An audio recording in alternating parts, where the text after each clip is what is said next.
우리 함께 하나님의 말씀 같이 읽도록 하겠습니다. 요한일서 5장 6절에서 15절까지의 말씀입니다. 혹시 이 스모킹 건이라고 하는 법정 용어를 들어보셨습니까? 스모킹 건이라는 것은 어떤 사건의 해결을 위한 결정적 증거라는 법률 용어입니다. 이것이 어디에서 유래했냐면 영국 추리소설 작가라고 하는 아서 코난 도일이 썼던 그 셜록 홈즈 시리즈 중에 글로리아 스코토라고 하는 그러한 편이 있어요. 그 안에서 살해 장면이 나오는데 그것을 묘사한 문장이 하나 있습니다. 제가 한번 읽어봐 드리면, 목사가 그랬대요. 목사는 연기나는 총을 손에 들고 서 있었다. 그러니까 목사가 누군가를 총으로 쏴 죽였는데 그 총에서 연기가 나고 있으니 이제 빼도 박도 못하는 살인자의 증거다라고 말을 한다는 것이, 이 문장에서 유래를 해서 스모킹 건이라는 것은 어떤 사건의 결정적 증거로 그 사건을 해결하게 도와주는 증거다라고 얘기를 한다고 합니다. 결정적 증거는요, 때로는 한 사람을, 그 사람의 인생을 뒤바꿔 놓을 수도 있습니다. 그 결정적 증거 하나 때문에 유죄 판결을 받을 것이 무죄가 될 수도 있고 정반대의 삶으로 뒤바뀔 수도 있습니다. 우리 최근에 우리나라에서도 한 번 있었던 일이 있죠. 최순실 국정농단 사건이잖아요. 이 사건에서 스모킹 건이 무엇이었는지 아십니까? 네, 태블릿 PC였어요.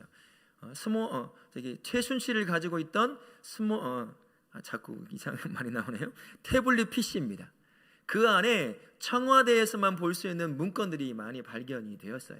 그게 스모킹 건이 되어서 빼도 박지 못하는 증거물로 채택이 되게 됩니다. 그래서 우리나라 처음으로 현직 대통령이 파면을 당하는, 그래서 교도소에 들어가고 그와 관련된 수많은 사람들이 교도소에 들어가는 그러한 일이 있었던 것이죠. 이렇게 되면 이 증거라는 것은 때로 굉장히 중요하다라고 할 수 있습니다. 성도에게도 이 증거가 굉장히 중요합니다. 오늘 우리가 읽었던 요한 서신을 썼던 요한이 살고 있던 이 시대에도 이 교회와 성도에게 있어서 절실히 필요한 것이 있었다고 한다면 믿음에 대한 증거가 절실히 필요했습니다. 이 편지를 쓰고 있을 때 이 당시에 교회가, 성도가 굉장히 많이 어려움을 당하고 있었습니다. 큰 고통이 있었고 여러 가지 문제 앞에서 굉장히 큰 어려움을 갖고 있었던 때였어요. 2장 19절의 말씀을 보면 이렇게 말씀하는 부분이 나오거든요. 저희가 우리에게서 나갔다라는 표현이 있습니다. 교회 안에 어떤 불순 세력을 가지고 있는 사람들이 들어와서 교회 공동체를 흐트러뜨리고 있었다는 거예요. 그들을 누구라고 말하냐면 적그리스도 또는 거짓 선지자라고 하는 별칭이 붙어 있는 잘못된 그러한 가르침을 하고 있는 사람들이었습니다. 이 사람들이 무엇을 주장했냐면 예수님은 그리스도가 아니시다, 예수님은 하나님의 아들이 아니다 라는 것들을 교회 안에 들어와서 계속 가르치고 사람들을 미혹하고 있었던 거예요. 그래서 이 사람들과 치열한 영적 전투뿐만 아니라 신학적 논쟁을 통해서 이 사람을 내쫓습니다. 근데 이 과정 가운데 이 교회 안에 분위기가 뭐가 있냐면 의심과 투쟁의 분위기가 만들어지기 시작했어요. 그래서 혹 저 사람도 우리가 쫓아냈던 그 사람과 같은 사람이 아닌가? 라고 하는 그런 의심을 가지고 형제와 자매들을 대하다 보니까 이 안에, 교회 안에 사랑이라는 것이 많이 식어져 버린 거예요. 그래서 요한서신을 보게 되면 사랑이라는 단어가 참 많이 나옵니다. 그것을 다시 회복시키기 위함이었다는 것입니다. 그러면 사도요한 시대에 교회와 성도가 당했던 그런 어려움은 그들의 어려움뿐만이겠느냐? 그렇지 않다는 것입니다. 현대 교회와 성도도 어쩌면 요한의 때보다도 더 복잡하고 다양한 믿음의 적대 세력에 우리가 노출되어 있다라고 할 수 있을 것입니다. 코로나라고 하는 역병의 시대에 우리가 살고 있습니다. 벌써 3년째 다 돼가고 있는 이 시대에 정말 하나님은 살아계시는 걸까? 왜 어찌 이런 일이 우리에게 벌어지고 있는 것일까? 라고 하는 불신에 우리가 노출되어 있다 할 수 있어요. 러시아와 우크라이나의 전쟁으로 말미암아 내일에 대한 확신이 없이 살아가게 되었습니다. 내일 우리가 지금처럼 살아갈 수 있을까라고 하는 불안함 가운데 하나님의 인도함에 대한 불신에 우리가 노출되어 있다는 것이에요. 전쟁으로 말미암아 언제나 많은 그런 경제적인 침체가 있습니까?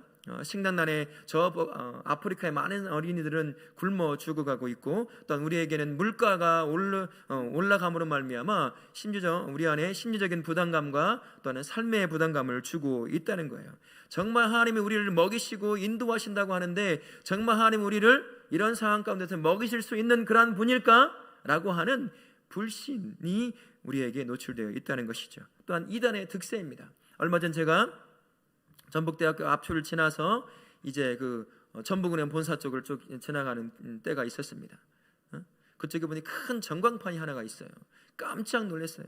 신천지가 거기서 광고를 하고 있더라는 거예요. 깜짝 놀랐습니다. 그리고 6월 달에는 제가 신천지에서 편지도 받았어요. 신천지 무슨 장막 해서 다우럽게 뭐라고 써서 딱 편지가 왔어요. 이젠 우리 안에 이단이라고 여겨졌고 잘못된 진리라고 여겼던 그 진리들이 마치 진짜인 것처럼 드러내 보이고 가르쳐지고 그렇게 전달되고 있다는 것입니다. 정말 내가 믿는 예수님이 내가 들고 다니는 성경이 진짜 진리인가 라고 하는 그러한 의심까지도 들게 만드는 그러한 시대에 우리가 살고 있다는 것이죠. 이런 문제 앞에 살아가고 있는 우리에게 요한이 했던, 요한 시대에 어려움을 당하고 있던 교회와 성도들을 향한 그 말이 지금 위기 가운데 있는 저와 우리 교회를 향해 위로와 격려의 말씀을 주고 있습니다. 믿음과 구원을 의심케 하는 문제 앞에서 성도가 필요한 것은 무엇이냐? 증거라고 말씀해 주고 계셔요. 성도는 특별한 삶을 살도록 부름받은 사람입니다. 천국의 삶을 살도록 부름받은 존재입니다. 이 삶은 구원의 확신이 있을 때 가능한 것이에요. 구원의 확신은 어디서 오느냐? 내가 구원받았다고 하는 그 증거에서 온다는 것입니다. 성경은요, 증거에 대해서 이렇게 말씀합니다. 오늘 우리가 보게 될 말씀에 보면 헬라어로는 마로뚜리리아라고 하는 그런 말인데 우리말로 번역하면 이런 거예요. 목격자, 증인, 증거다, 이렇게 번역이 될 수 있습니다. 그래서 이것을 우리말로 다시 한번 풀어서 한 문장으로 만들어 본다면, 증거라는 것은 목격자의 언어적 증언으로 인해서 어떠한 사건이 진짜다, 진실이라고 확정되는 것, 그것이라고 말할 수 있습니다. 그래서 본문에서 말하고 있는 그 증거라는 것을 우리가 두 가지로 살펴볼 수 있습니다. 첫째로는 본문에 직접 언급되어 있지 않지만 성경 안에, 특히 복음서 안에, 그 복음서 안에 기록되는 수많은 기록들을 통해서 우리가 믿고 있는 한 예수님이 진짜 예수님이라는 사실에 대한 증거들을 우리에게 제시해주고 있습니다.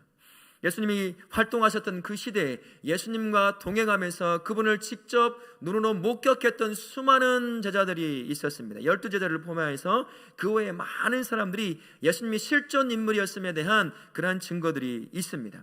또한 그분께서 가르쳤던 수많은 말씀들이 있어요. 그 말씀을 직접 귀로 들었던 목격자들이 있다라는 것입니다. 뿐만 아니라 그분이 행하시는 기적들이 있죠. 이적들을 직접 눈으로 보고 귀로 듣고 손으로 만져보고 입으로 맛본 수많은 목격자들이 예수님이 하나님의 아들 되심과 그분이 그리스도이심이라고 정확하게 증명해 주고 있다는 것이죠. 또 한 가지로는 오늘 본문에서 말씀하시는 것처럼 하나님의 직접적인 증언, 증거라 할 수 있습니다. 7절부터 8절 말씀해 보면 이렇게 요약해 보면 될 것 같아요. 성령과 물과 피라, 또한 이 셋은 합하여 하나니라 라고 말씀합니다. 이것은 성육신하신 예수님의 세 국면을 두고 말씀하는 거예요. 물로 세례를 받았던 것과 십자가에 죽으신 것과 그리고 죽은 지 3일 만에 부활하신 예수님에 관한 그러한 말씀을 행하고 있는 것입니다. 물로 예수님께서 세례를 받으셨을 때 하늘에서 하나님이 직접 얘기하셨어요. 내 사랑하는 아들이라 라고. 그곳에서 함께 세례를 받고 있던 수많은 사람들이 그 음성을 듣고 예수님의 하나님의 아들 되심을 알게 된 것입니다. 또 한 가지로는 십자가에 죽으셨을 때 그를 바라보고 있던 로마의 병den들과 그와 함께 했던 수많은 무리들이 예수님이 하나님의 아들됨이라고 그들의 입을 통해서 직접 고백하는 것을 우리가 말씀을 통해서 볼 수 있었습니다. 또한 변화산에서 하나님께서 변화된 예수님을 두고 내 아들이다 라고 선포하신 것을 통해서 우리는 그것 또한 알 수 있습니다. 이처럼 예수님에 대해서 하나님은 직접적으로 이가 내 아들이다, 그리스도다라고 하는 그 증거를 직접 우리에게 증거해 주셨다는 것입니다. 이렇게 수많은 목격자들에 의한 증거와 하나님의 직접적인 그러한 증거들로 말미암아서 예수님은 하나님의 아들이며 그리스도이심이 실제로 입증되게 된 것입니다. 예수님께서 혼자서 나 하나님의 아들이야, 그리스도야, 그 말만 했다고 한다면 허언증 환자라고도 말할 수 있을 것입니다만, 그가 그 말을 한 것뿐만 아니라 그를 쫓아다녔던 수많은 제자들과 그가 행했던 가르침과 이적들을 바라봤고 경험했던 수많은 사람들이 그가 하나님의 아들이요 그리스도이심을 다 증거해 주었다는 거예요. 심지어 하나님까지도 그가 나의 아들이다라고 그렇게 확증해 주었다는 것입니다. 여기에 대해서 사도 요한은 10절 말씀을 통해서 내적인 증거가 무엇인지도 또한 말씀해 주고 있습니다. 성령께서 내 안에 계시다는 거예요.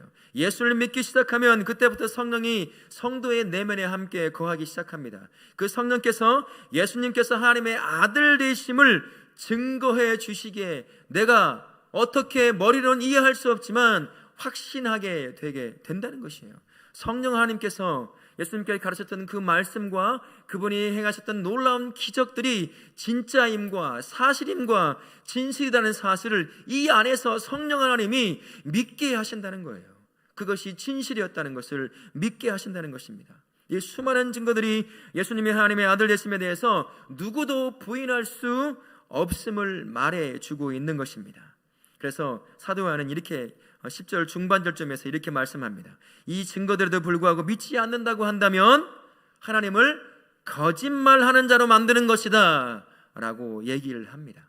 이 증거들을 통해서요, 하나님의 아들로 확증된 예수님, 그 안에 11절의 말씀을 보면 생명이 영생이 있다라고 말을 해줍니다.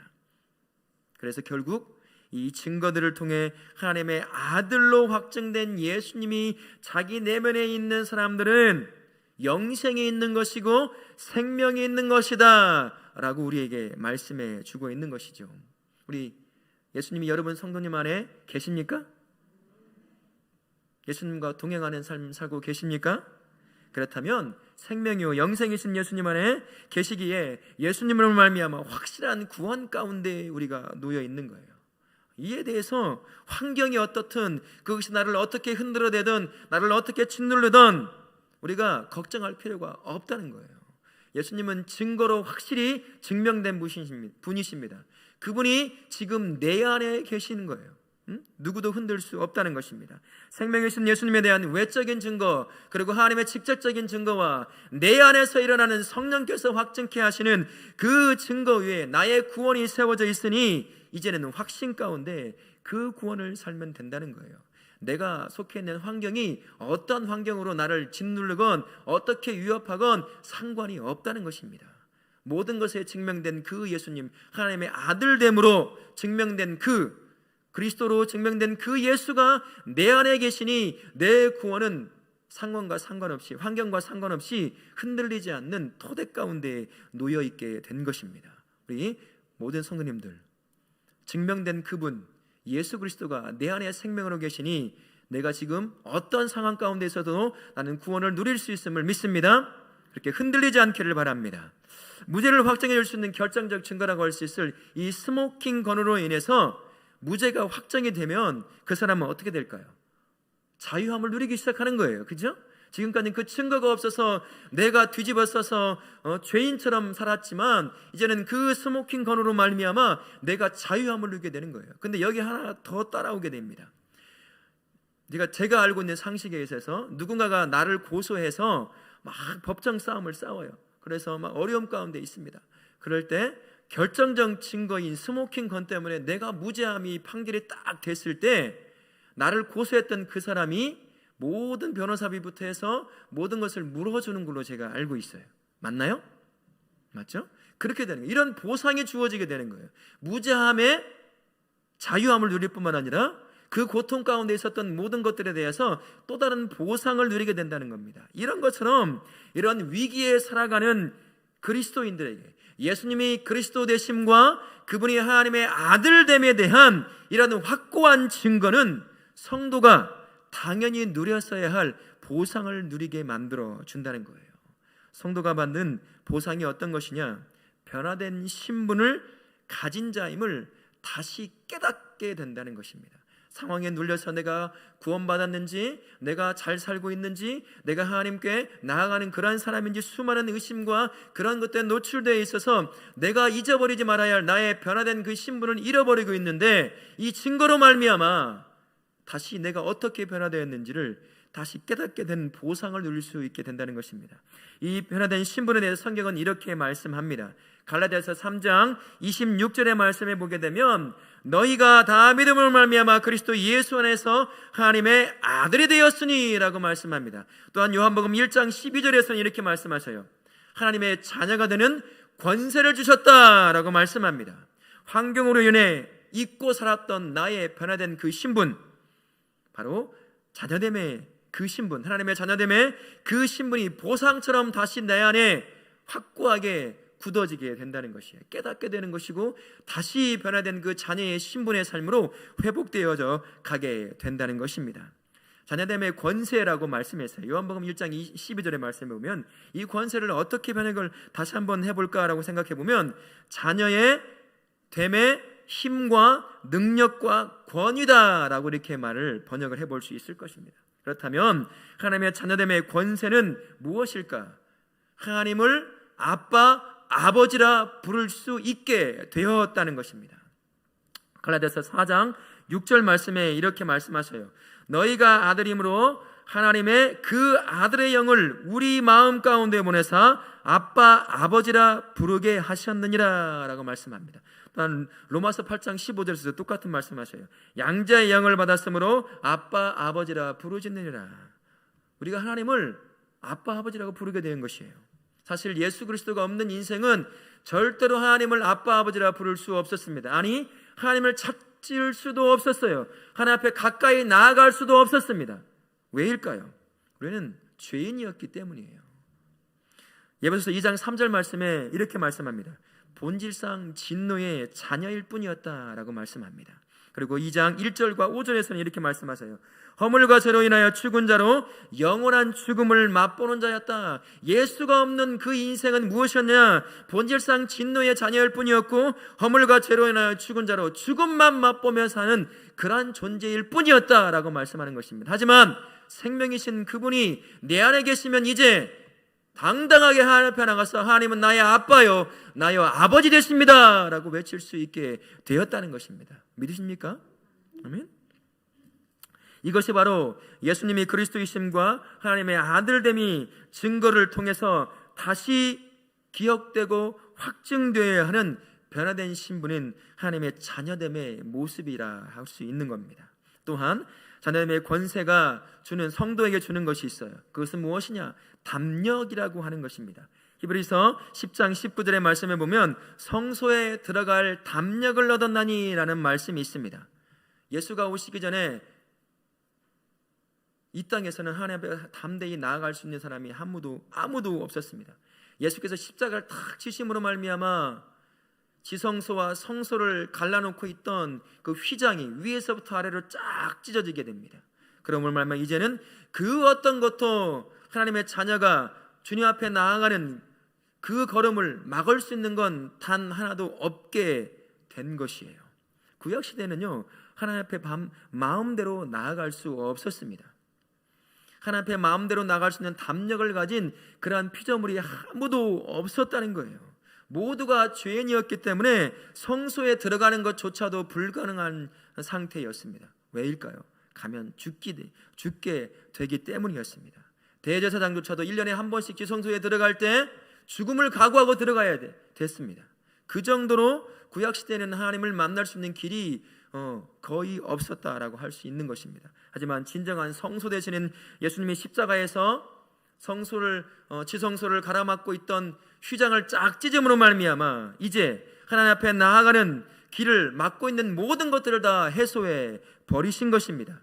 진정한 성소이신 예수님의 그 이름을 의지하면 이제 하나님 앞에 언제든 나아갈 수 있는 담력을 얻게 된 거예요. 그래서 하나님 앞에 언제든 나아가서 은혜를 간구할 수 있는 그러한 삶을 살 수 있게 된 것입니다. 우리 모든 성도님들은 예수님께서 십자가를 통해서 주신 이 담력으로 말미암아 언제나 담대히 하나님 앞에 나아가실 수 있기를 예수님의 이름으로 축원합니다. 아멘. 자녀됨의 권세를 가진 성도가 담대함으로 하나님 앞에 나아간다는 것, 그것이 우리에게 어떤 의미로 다가올까요? 본문에 나오는 14절부터 15절까지가 자녀가 가진 담대함이 무엇인지를 명확하게 말씀해주고 있습니다. 14절에 보시면 이렇게 말씀하시죠. 무엇을 구할 수 있게 되었다라고 말씀합니다. 그러면서 15절에 이렇게 말씀하셔요. 우리가 무엇이든지 구하는 바를 이라고 말씀을 다시 한번 반복하는 식으로 우리에게 말씀해 줍니다. 이게 무슨 말이냐면요, 하나님 앞에 담대함을 갖게 된 모든 주의 자녀들은 하나님 앞에 나아가서 무엇이든지 구할 수 있게 되었다는 거예요. 15절을 통해서 이 구함의 범위를 없애버리신 거예요. 무엇이든 구하라고, 무엇을 구하라고 하셨을 때 15절을 통해서 무엇이든이라고 말을 확대시킴으로 말미암아 이제는 하나님 앞에 담대함으로 나아가는 자들은 무엇이든지 하나님 앞에 구할 수 있게 된 거예요. 간구할 수 있게 되었다는 것입니다. 믿으십니까? 아멘. 이에 관해서 성경 우리에게 구함에 대한 확신의 말씀을 많이 주시는데요, 특별히 요한복음 15장 7절 말씀 같이 한번 보시겠습니다. 우리 같이 한번 읽어볼까요? 너희가 원하는 대로 구하라 그리하면 이루리라 라고 말씀하십니다.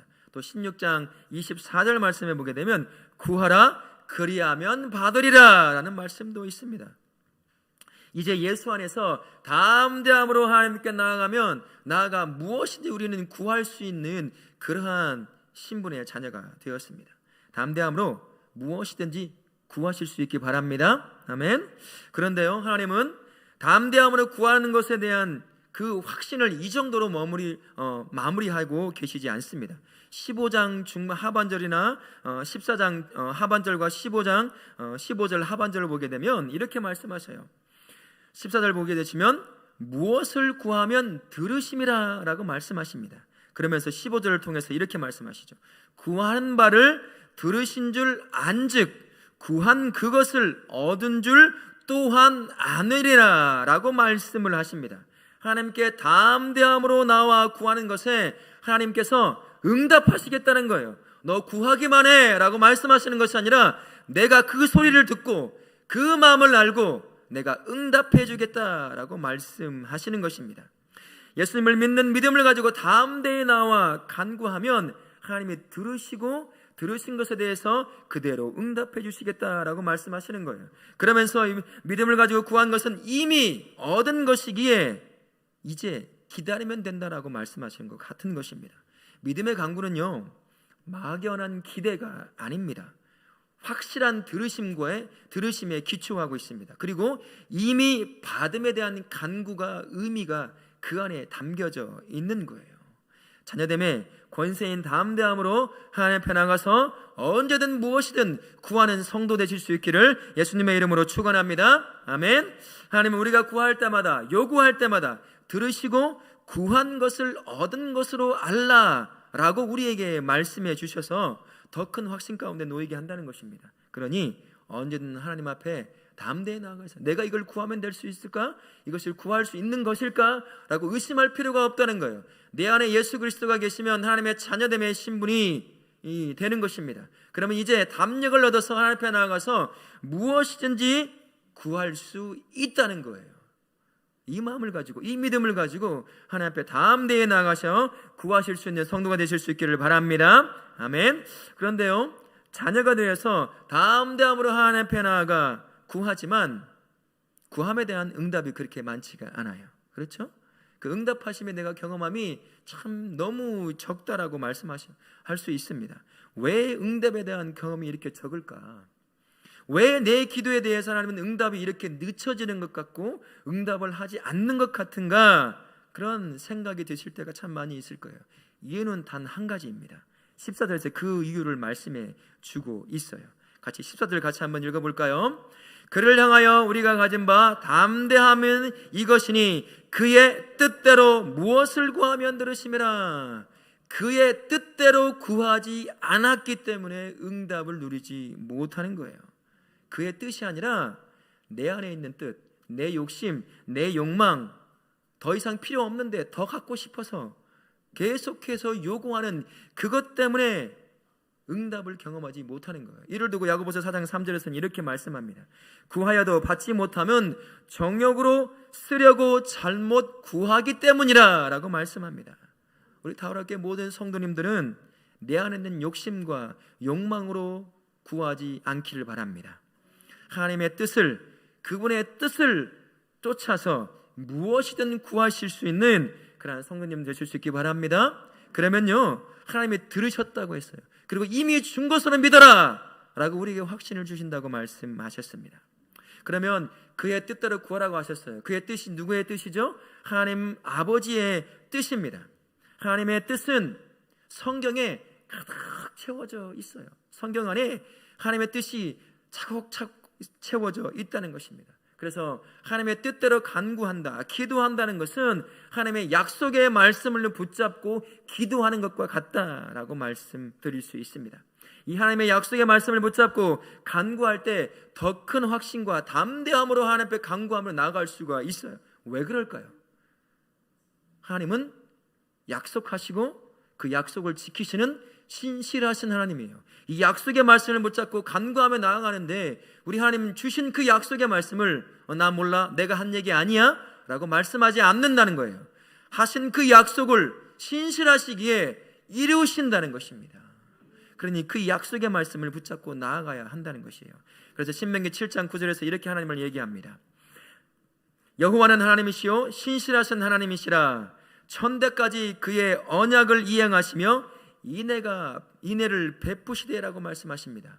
약속의 말씀을 붙잡고 간구의 자리에, 기도의 자리를 나아가면 그 약속의 말씀 때문에 그 신실하신 하나님이 그 약속을 이루시기 위해서 들으시고 응답하시고 성취해 주신다고 하시는 것입니다. 우리 사랑하는 모든 성도님들, 다른 것 붙잡지 말고 내 욕심이 아니라 약속의 말씀을 붙잡고 기도의 자리, 간구의 자리로 나아가실 수 있기를 바랍니다. 하나님은 신실하신 분이셔요. 그 약속 반드시 이루어 주십니다. 아멘. 하지만요, 심지어 약속의 이 말씀을 붙잡고 간구할 때조차도 내 안에 나의 연약함이 역사할 때가 있어요. 내 안에 있는 육신의 생각이 이 말씀을 읽고 묵상하며 하나님의 뜻을 찾으려고 하는 그 순간에도 역사한다는 거예요. 그래서 내 뜻이 마치 하나님의 뜻인 것처럼 착각하게 만들 때가 있다는 거예요. 내 뜻에 맞게 하나님의 말씀을 이해하고 해석할 때가 있다는 것입니다. 이런 것 때문에 내가 하나님의 말씀을 붙잡고 간구하며 나아갈 때 성령의 인도하심과 이끄심을 반드시 요구할 수 있어야 한다는 거예요. 고린도전서 2장 13절에서 이렇게 말씀하셔요. 우리가 이것을 말하거니와 사람의 지혜가 가르친 말로 아니하고 오직 성령께서 가르치신 것으로 하니 영적인 일은 영적인 것으로 분별하느니라. 하나님의 뜻은 내 것으로, 내 생각으로, 내 계획으로, 내 삶으로 분별할 수가 없어요. 성령께서 눈을 열어주시고 마음을 열어주셔야 말씀을 읽을 때 하나님의 뜻을 깨달아 알 수 있는 것입니다. 성경은 진리의 영이신 성령을 통해서 기록되었기 때문이에요. 그러니 성령의 도우심을 구해야 한다는 것입니다. 그래야 말씀 안에서 나를 향한 하나님의 뜻을, 정확한 뜻을 찾아내고 그것을 붙잡고 간구의 자리로 나아갈 수 있게 되는 것입니다. 하나님께 담대함으로 간구하시되 성령님을 통해서 하나님의 뜻을 깨닫고 간구하실 수 있기를 예수님의 이름으로 축원합니다. 아멘. 신실하신 하나님께서 하나님의 뜻을 통해 간구할 때 듣고 응답하지 않을 수 없는 또 다른 하나의 이유를 우리에게 말씀해 주셔요. 로마서 12장 2절 말씀에서 이렇게 말씀하십니다. 하나님은 하나님의 선하시고 기뻐하시고 온전한 뜻이 무엇인지 분별하도록 하라. 하나님의 뜻은 하나님이 보셨을 때 선한 것이고 기뻐하는 것이고 온전하신 것이다 라고 말씀하셔요. 그러니 내가 간구할 때 하나님께서 기뻐하고 선하게 여기시고 온전하신 그 뜻을 붙잡고 기도한다면 하나님이 내 하는 그 간구를 어떻게 바라보시겠어요? 선하게 여기시는 거예요. 기쁘게 여기시는 것입니다. 온전하게 여기시는 거예요. 그러니 하나님께서 듣고 응답하지 않을 수 있겠습니까? 하나님이 기뻐하시고 선하게 여기시는 것이며 온전하게 여기시는 그 뜻을 붙잡고 기도하고 있는데 어찌 하나님이 응답을 안 할 수 있겠습니까? 성령님을 통해서 분별한 하나님의 뜻을 가지고 간구할 때 하나님은 그 간구가 자신에게 선한 것으로, 기뻐하는 것으로, 온전한 것으로 여겨지기에 반드시 듣고 응답해 주신다는 사실을 꼭 기억하시고 하나님의 뜻을 붙잡고 간구의 자리로 나아가실 수 있기를 예수님의 이름으로 축원합니다. 아멘.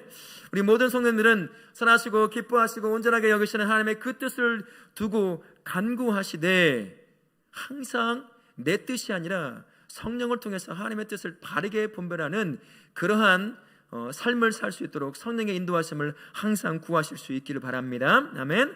그러면요, 말씀 안에 있는 하나님의 뜻을 갖고 간구한다, 기도의 자리로 나아간다, 어떻게 하면 될까? 우리 궁금할 수 있습니다. 제가 3가지 정도를 하는 말씀을 드릴게요. 첫 번째는 명령으로 된 하나님의 말씀을 나에게 하나님께서 요청하는 말씀으로 받고 기도하는 거예요. 간구하는 것입니다. 하나님께서 이렇게 많이 말씀하셔요. 우리 지금 레위기 묵상을 하고 있는데 레위기에서 항상 말씀하시는 것이 내가 거룩하니 너희도 거룩하라 라고 명령하십니다. 그러면 하나님께서 우리에게 거룩한 삶을 살라고 명령하시는 거거든요. 그러면 하나님이 나에게 요청하는 것은 무엇이냐면 내가 하나님의 백성이 거룩하게 구별된 삶을 살아라, 성도의 삶을 살아라고 명령하고 요청하는 것이에요.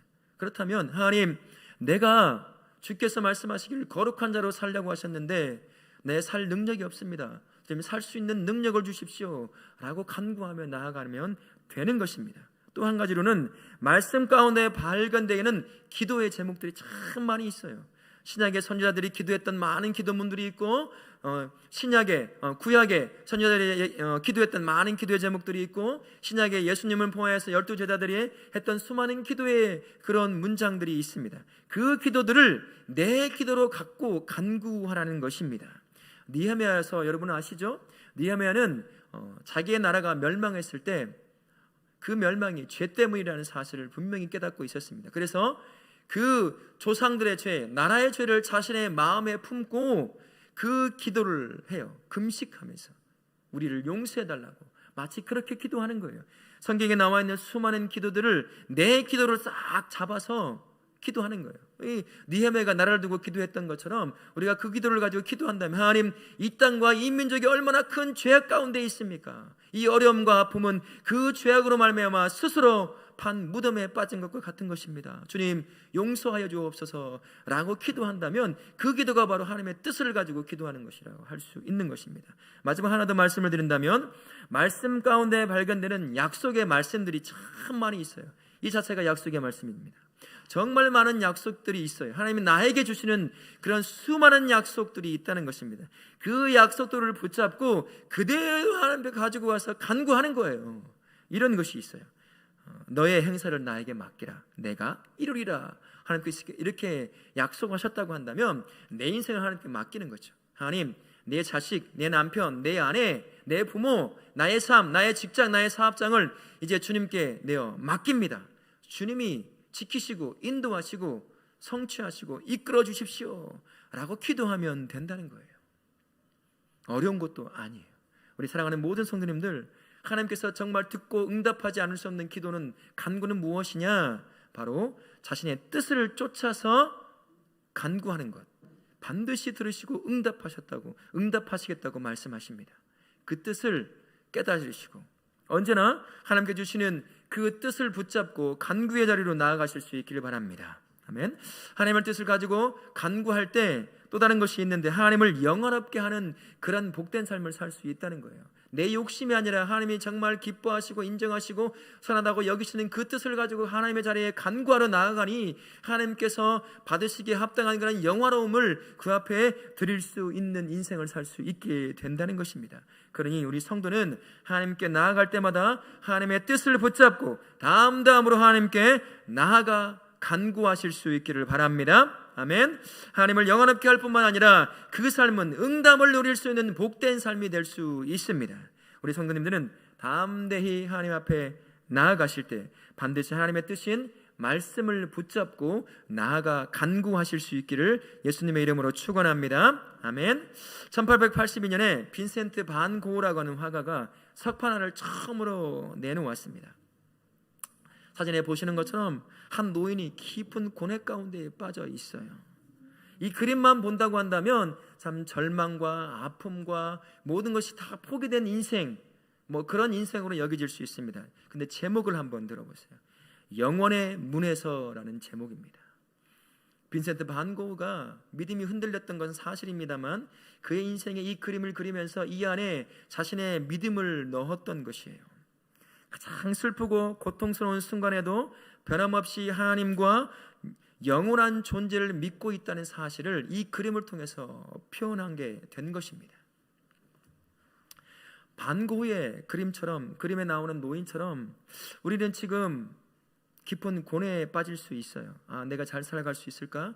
이런 어려운 시기에 나 또한 코로나에 노출돼서 어려움을 당하면 어떻게 하지? 정말 하나님이 살아계시면 왜 이 역병과 같은 시기를 이렇게 3년이나 오랜 동안 우리에게 아픔을 주고 계시는 걸까?